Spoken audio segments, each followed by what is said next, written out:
Hi everyone, #1 Marmaduke fan here. On my boy Zach's recommendation, I picked up some US Avengers. I got 6 through 9 and I love them. I love the story with Dr. Tony Ho and her finding kind of a heroic purpose, looking back on her father and looking back on Tony and defining herself and really becoming a better successor to Tony Stark than Riri Williams is. And finally got around to reading number 10 and man, oh, the cringe. Okay, so pretty much to set it up, the senator's looking at videos of the U.S. Avengers and Captain Britain. Captain Britain says, "Come on then, chum." Now, who do you think this looks like? Kind of a chubby white guy with a funny part in his hair, in his late 60s maybe. Well, let's check this out. "Come on then, chum. Come on then, chum. I can't put my finger on it, but that just doesn't sound like the U.S. Avengers talking, Mr. DaCosta." And then Mr. DaCosta, Roberto DaCosta, he's the guy in charge of AIM, which has become the U.S. Avengers. He kind of defends himself and defends their ideas. And evil senator with suspiciously bad hair tells us that General Maverick, a character I like, is out, and he's the new liaison, Senator Krask. And then we get a little of this heroic vibe again of Hulk suffering and Dr. Tony Ho feeling like this was more than she bargained for when she got into this, and Maverick saying, "I knew the risks. I knew I took on a dangerous job." And then back to suspiciously Donald Krask, senator here. All right, so he's saying that Red Hulk's gone. Now, where is it?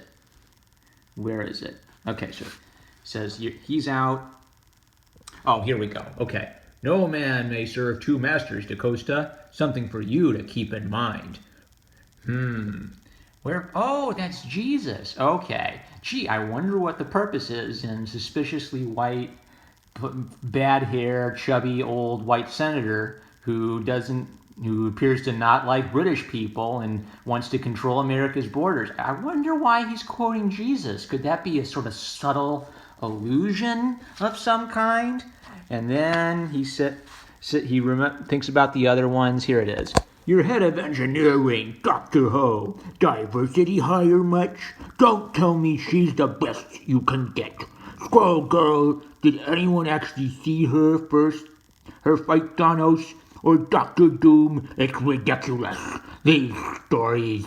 And then there's the other one. Oh, what's her name? The immigrant. Oh, he hates immigrants. And he hates Dr. Ho because she's a diversity hire." Well, Dr. Ho isn't a diversity hire. Dr. Ho has demonstrated she merits the position she's in.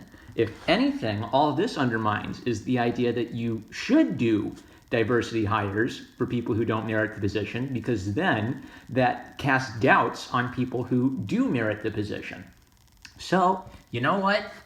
I said on Twitter that US Avengers was kind of a good throwback adventure story, but it sort of felt like every few pages Nick Spencer would come flying through, flipping me 2 birds for voting Donald Trump, and I'd say, "Oh, well, hi, Nick Spencer. Nice to see you here." And then I get back to my decent adventure story. But man, the cringe. So what's the general application for storytelling here? Because I could learn from this. If I want to write like a Marxist character who's a villain and use that as a critique of Marxism, well, what I shouldn't do is have him sort of blatantly quote Das Kapital in the middle of his sinister speech, or just have him show strange and irrational hatred for all the good guys. He should be allowed to have a psychology, and the worldview of Marxism shouldn't be just simplified to generic, nasty, bad guy.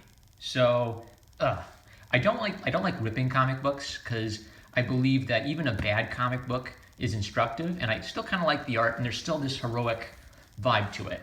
So since ripping comic books is Zach's thing, and drawing is my thing, I think I've come up with a bit of a different punishment for this one. So in order to punish the comic book in the #1 Marmaduke fan way, you're going to need a black Sharpie and a red Sharpie. So here we go, gang. And who am I dedicating this to? I don't even see where the writer credit is on this first page, but let's see. First, in order to draw a baseball hat, you need a nice big shape.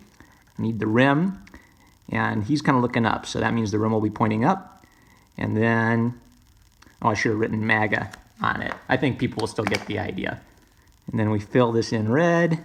Nice red hat for Roberto da Costa. Iron Patriot. I mean, clearly Iron Patriot needs a nice red MAGA hat. Let's remember to write MAGA this time.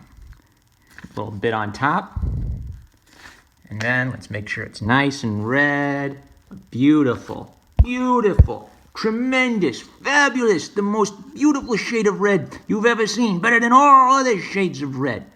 Magnificent. Magnificent. Oh, my man Red Hulk. I mean a general, kind of a southern guy. Yeah, I know who he voted for. So, MAGA. Now let's make sure to fill that in. Nice and red. Oops, kind of added the red a bit too quick and I'm losing the black. Oh well. So this is a learning process. Make sure you give, when roasting a comic book you don't want to rip, make sure you give the black time to dry. So I'll draw all the black hats in then, and then I'll fill them in red. So let's see. Squirrel Girl, he's kind of sideways, so I'm going to have her hat kind of flying off a bit. And you know, Hillary Clinton, she was kind of big on marriage only being between one man and one woman, and Donald Trump, he carried that nice rainbow flag. So I'm sure these lesbian characters, they strike me as being real Donald Trump guys. You know, they wouldn't vote Democrat just because that's what you're supposed to do. They think for themselves, and they recognize the value of controlling our borders and not allowing the Skrull or the Kree to just come in and invade us whenever they want. So a nice MAGA hat for her, and a nice MAGA hat for Enigma. And just to be safe, we need to add the mascot of the U.S. Avengers. You know, someone who has suffered, you know, tremendous persecution at the hands of the Kukistani patriarchy.